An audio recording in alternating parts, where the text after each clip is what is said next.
Hey guys, it's Mario here, and in this video we're gonna go over how to bulk up properly without getting fat. And you guys know that the biggest mistake, as I talked in my previous videos, that one of the worst mistakes that natural lifters make is gain too much body fat on their bulk, on their mass gaining phase. So in this video I wanted to give you guys exact figures. I wanted to give you exact numbers that you can apply right now to your diet to set it up for a nice mass gaining phase, so you can gain the maximum amount of muscle mass you can based on your genetics, based on your profile. So first off, I want to make something clear with this. As a natural lifter, we're not talking about big caloric surpluses. I know that there's been a variety of numbers thrown out that where guys are gaining 30-40 pounds of muscle mass in a month or things like that. That's definitely not true. As a natural lifter, let's get this straight, is that your best bet with good genetics is that you're gonna gain about 45 pounds of muscle in a lifetime, right? Remember that figure. So it's about 45 at best. Most guys will probably gain a lot less than that. So we're talking about maybe between 30 and 40 pounds of muscle on average, person to person, that they're gonna gain in their whole life. So think about that for a second. There's not a lot of muscle mass, and a lot of naturals, unfortunately, they compare themselves to these monsters and guys who are taking a lot of drugs, and they're just walking around with 300 pounds of muscle, which, I mean, definitely is not possible. So that's just something I wanted to go and just put out there, just so you guys know what the reality is, you know, some realistic figures. And what a bulk is really based on is on your training age, because your training age determines how much muscle mass you can build. With training age, as you train more, you're getting closer to that genic potential. And as I said, the genic potential is your maximum amount of muscle mass that you can carry. So someone with a smaller frame, someone that starts off maybe with 125 pounds of lean body mass, so maybe his total mass would be about 140, 150 pounds, that person can, at best, let's say in like 15 years from now, have about 160 pounds of muscle, and let's say at 10% body fat, they will look fantastic. And generally, don't get me wrong, I mean, these figures might be disheartening for you, some of you guys, but you will look fantastic if you're walking around with about 160 pounds of muscle mass. That's a very, very significant amount of muscle mass. I mean, currently at about 8% body fat, I'm at 163 pounds. That leaves me about 145 pounds of muscle, and most people will just say, hey man, you look freaking huge. Well, I still have a lot to go in terms of genic potential. So now that we kind of cleared that out, as I said, you know, this is based on your training age. So the amount of weight you can gain per month is based on your training age. So a beginner, someone who hasn't trained before, someone who is untrained, they can gain about 2 pounds of muscle per month at best. So this is not, again, this is not 30-40 pounds per couple of weeks. We're talking about 2 pounds of pure muscle mass per month.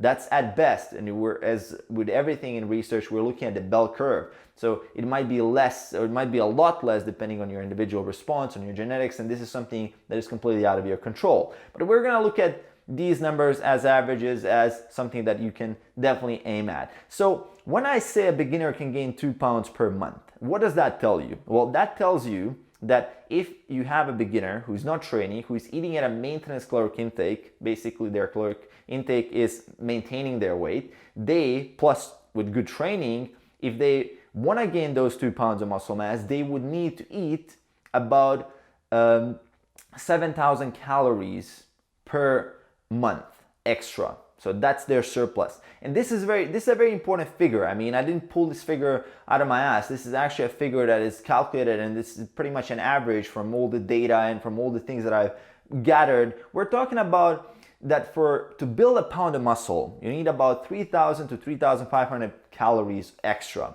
And if you're planning to build 2 pounds, we're talking about 6,000 to 7,000 calories per month extra. If you divide that by 30, we're talking about 200 to about 230 calories of a surplus above maintenance on a daily basis if we divide it by 30. So now it depends on you, where do you want to place that surplus. You can place it just on every single day, which is a definitely viable strategy. And then you can also place it just on workout days. So let's say you have 16 workout days, and let's say you have 14 rest days. On those workout days, you can add that 300 or 400 calorie surplus, and that will allow you to build that 2 pounds of muscle. And these are starting figures, right? These are not numbers that are just like going to be strict and applicable for every single person. Obviously, there's a lot of individual variability, and these are very, very good figures to start off with and see how your body reacts. And now that brings me to a point that most guys watching this video, they don't realize that gaining muscle is not a linear process. So you might think, well, if I'm eating those 7,000 calories surplus per month, and if I'm just tracking everything, if I'm really being diligent, the muscle mass will kind of go as a progression, you know. It's just like keep getting those percentages every time, every week, every time in a surplus, which is not true. In reality, if you observe, I mean, me working with over 100 clients, I've observed that most people gain muscle in bursts. So you kind of accumulate for some reason. I'm not sure how the mechanism works. I mean, the data isn't really clear on what's actually happening, but we realize that muscle growth isn't a linear process. So you can't really expect to be gaining every single week or every day or whatever your expectations are. It's actually going to come down to you trusting the process and really being patient and allowing that surplus to kind of accumulate to a point where you, bam, all of a sudden you wake up and you gained about a pound or two. And you don't really know when that's going to happen. And that's a really, really important thing to understand, is that you never really know when it's going to happen. And that's where most guys get impatient, and then they're like overfeeding, they're binging, they're eating, overeating, they're like, oh, I'm not eating enough, just not working for me. And then they blow their diet and gain too much body fat. So it's important to put the brakes on that and really trust the process and trust the surplus that you've created and work based on monthly averages. So let's say the beginning of the month, if you start your bulk and then you look at the beginning of the next month and see how much you gained in that month. Because once you look at the monthly average, you know, that's enough of time for your body to kind of get a trend going on where you can see, okay, well, this is working or this is not working. Do I need to add more? Do I need to add less? So I would say that in order for you to make proper adjustments, you really need to give yourself enough time, give your body enough time to actually experience if that surplus is yielding the proper results. And this is for a beginner. As I said, 2 pounds per month will be at about 6,000 to 7,000 calories surplus per month. For an intermediate, that will be a half of that. So even an intermediate lifter, someone who's been lifting for, let's say, a year, maybe 2 years with improper training, we're only talking about a very small surplus of about 100 calories per day, or about 200 if you're just doing training days, assuming that you're training 4 days a week. So it's not a lot of a surplus, right? So there's not much of a difference. We're talking about a tablespoon of olive oil difference, you know?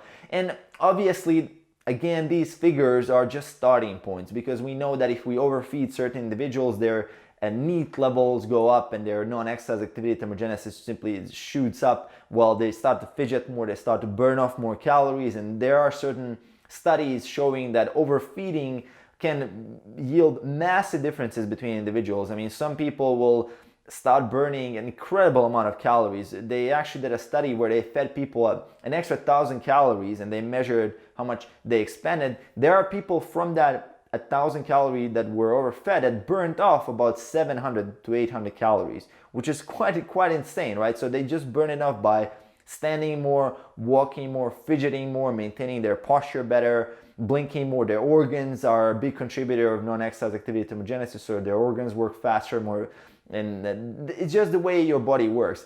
While on the other hand, there were certain people who were overfed 1,000 calories, and there was actually a woman who stored most of those calories into body fat, and she only managed to burn off about 150 to 200 calories. So calories in can definitely influence the calories out. So it's not as simple as just simply adding that surplus and then voila, you know, you should be gaining muscle mass. So it's a much more complex equation, but what I'm telling you here are the average numbers, so you can have a starting point, and then afterwards you can readjust and make sure that you adjust the diet to match your metabolic profile, because your NEAT levels are very, very individual. This is super genetic, like based on your genetics. It's not much you can do about that. So the key is really to adjust that surplus over time to match the desired rate of weight gain. And that brings me to the last point. As I said here, this is all assuming that you have a good training plan. So a good training plan, by that I mean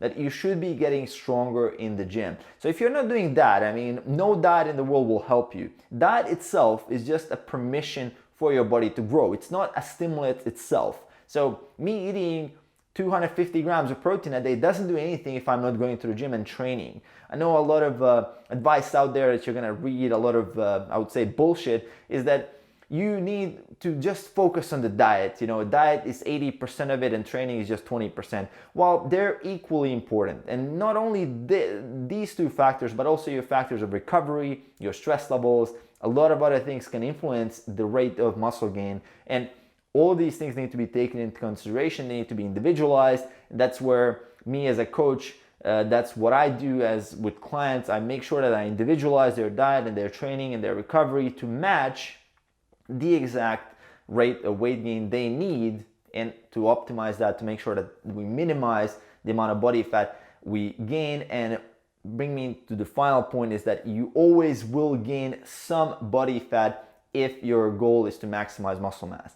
This is inevitable, and this is not a bad thing. You know, guys will definitely bash on, well, why should I gain body fat? Why can't I just lean gain? Well, you can, but in that lean gaining process, you're not optimizing muscle growth. Like, you might be gaining less muscle mass than you could be gaining. And fat itself is a lot easier to burn off than muscle it is to build. Think about for a second that if you just go by that standard rule of burning a pound of fat per week, that you just need a 500 calorie deficit, we're talking about a burning of a pound of fat per week. You know, that's a lot. Or even 2 pounds of fat per week. You know, that's a lot of fat that you can just simply mobilize and burn based obviously on your body fat level, but you can burn off a lot more fat than you can build muscle, because as you build more muscle, it gets harder and harder to build more. And with the body fat, it's pretty much easier because you get better at dieting, you get better at managing your habits, you get less hungry, you have more muscle mass, you're carrying, you pretty much everything is working in your favor the more experience you have. And that's what makes the body fat process, losing body fat, very, very easy, and it's a very straightforward process. So you shouldn't really be scared of gaining some body fat. But as I said, keep in mind that these surpluses aren't some crazy numbers out there. You know, these are, I mean, even at 200-300 calorie surplus, it's half a meal, right? It's not a lot of calories. So keep in mind that as a natural lifter, we're not talking about big surpluses, we're talking about realistic numbers, and it gets harder and harder and less calories that you're gonna be able to eat as you progress, as you get more and more advanced. I mean, an advanced lifter who can build only about 4 to 6 pounds of muscle per year, you know, we're talking about a tremendously low amount of muscle mass. It's much better to actually focus on simply gaining strength in the gym. And this is called like the gaintaining approach. Basically, guys are focused on kind of maintaining and gaining a little bit, maybe adding a very, very small surplus, and then trying to optimize by getting a lot stronger at the gym, because obviously the stronger you get, the more muscle mass you build. And over time, that is the best approach that you can do as an advanced athlete.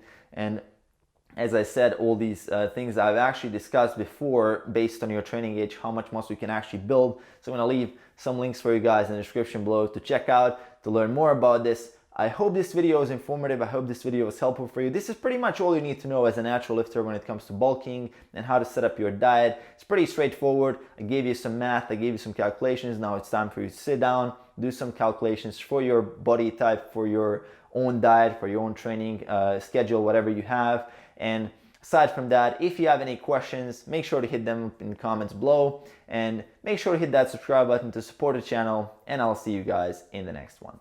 Peace.